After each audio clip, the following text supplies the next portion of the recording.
I'm Mrs. Tish, and I'm going to be reading Chapter 5 of The World According to Humphrey by Betty G. Burney. Are you ready?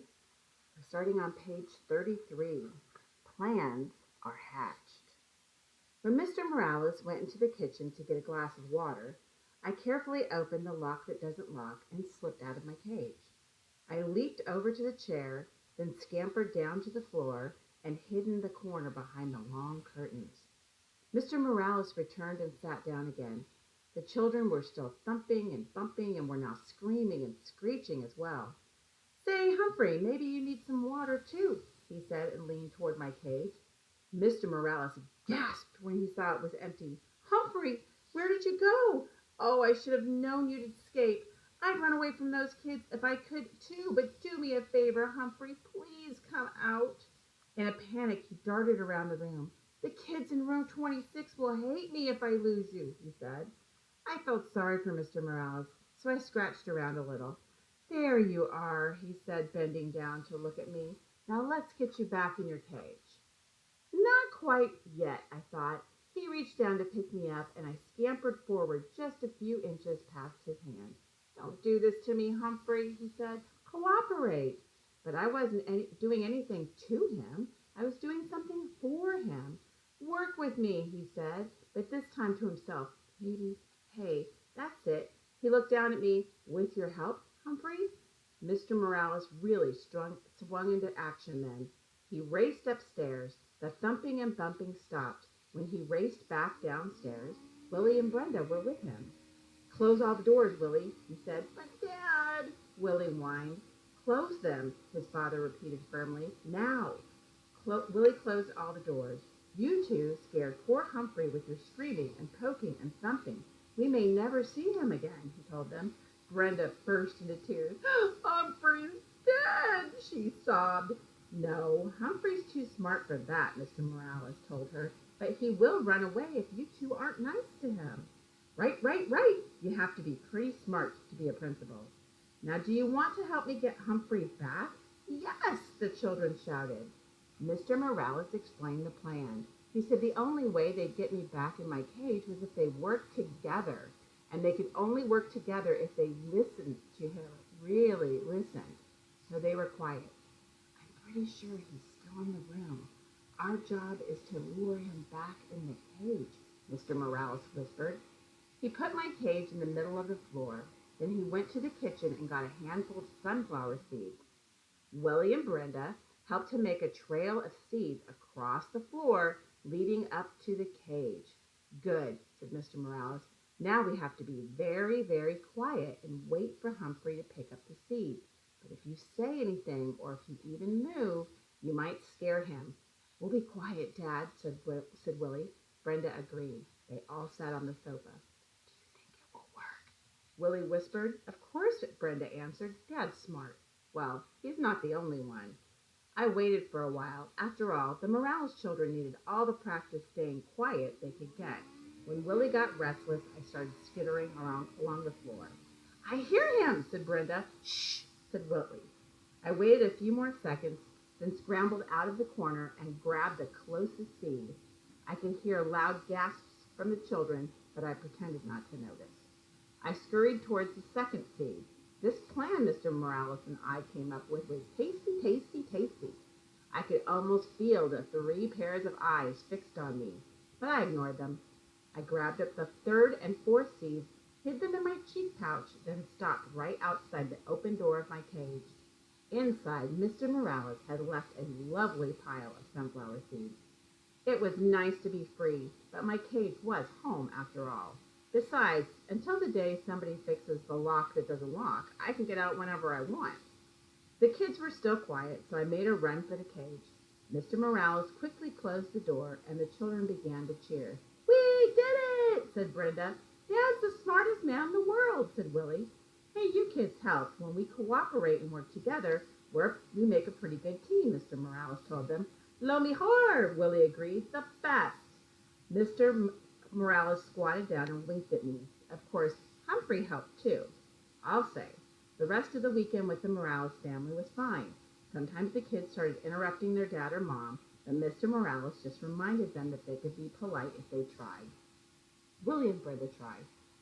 Mrs. Morales sold a house. It turns out that selling other people's houses is her job. So they celebrated with pizza and ice cream. Brenda learned to hold me gently. Willie even cleaned the poo out of my cage, which I appreciated. Life is good, I thought, as Mr. Morales drove me back to school on Monday morning. Then I remembered Mrs. Brisbane and how she'd said I was a troublemaker and she was going to get rid of me. Humphrey, you are a true friend, said Mr. Morales as he carried my cage back into room 26. I'll never forget what you did for me. As soon as class started on Monday, Heidi's mom came into the classroom and explained to everyone about taking me home on weekends. How many of you would be interested? Mrs. Hopper asked. Every single hand in the classroom was raised. Every hand except one, Mrs. Brisbane's. Still, it was a pretty good week. I got a 90% on a vocabulary test. I'll bet say I got 100%, but she still didn't raise her hand, even though she'd promised. And Aldo talked more and more every night. On Tuesday night, he leaned in close and asked, Humphrey, don't you wish you ever had a girlfriend? Like most hamsters, I'm pretty much a loner, so I really hadn't thought about it before. Not sure, I squeaked. I would like one, said Aldo, a real nice girlfriend. I felt sorry for Aldo, so I squeaked extra loud when he performed his broom balancing act for me. I was still thinking about him on Wednesday. After everyone left, while there was still light coming in the window, I meandered outside the cage to help myself to any mealworms that Heidi might have left behind when she fed me earlier in the day. The table was covered with newspapers, and while I nibbled, I browsed the news. All of life was there on the pages of the newspaper. Births and deaths, lost pets, sad, sad, sad. Funny jokes, good news and bad news. Then there were the ads. My, there were so many stores, not just Petorama, but Shoesorama and Foodorama and Books Galore and Wide World of Tools. There were other ads too. One in particular caught my eye that afternoon, and it read, Work nights? Lonely? Want to meet others who work nights? The Moonlighters Club. For people who work at night, meetings are held during the day on weekdays. Hikes and outings to restaurants, parks, plays, movies, much more. There was a name and a phone number at the end. I could hardly believe it. This was exactly what Aldo needed. I could already see him smiling and happy, going to parks and plays with the Moonlighters Club and having a girlfriend. But how could I get Aldo to read the ad? He'd probably just throw it away. Still, if I cut it out and left it in a place where he couldn't miss it, well, maybe. Hamsters can't do scissors, but we have nifty teeth. It took me a while to nibble the whole ad out neatly, but I did a pretty good job. Then I stood the clipping up against my cage. Aldo couldn't help but see it if he looked at me, which he always did. That evening, I was even more anxious than usual for Aldo to arrive. When he turned on the lights, I squeaked, hello, right away. Greetings to you, my little friend, said Aldo as he pushed his cart into the room. You sound like you have something on your mind. You bet, I tried to tell him. He ambled over to my cage and leaned down to look in. What's happening, Humphrey? I saw his eyes light on the scrap of newspaper. Hey, I can hardly see you. He reached out and pushed the clipping aside. Read it, I squeaked right out. Of course, he didn't understand. He didn't even look at what the ad said. He just set it down next to the cage and leaned in closer. I was squeaking a blue streak. Look at it now. Calm down, Humphrey. I've got a treat for you, said Aldo. He reached into his pocket and pulled out a tiny bit of carrot. Your pal Aldo would never forget you.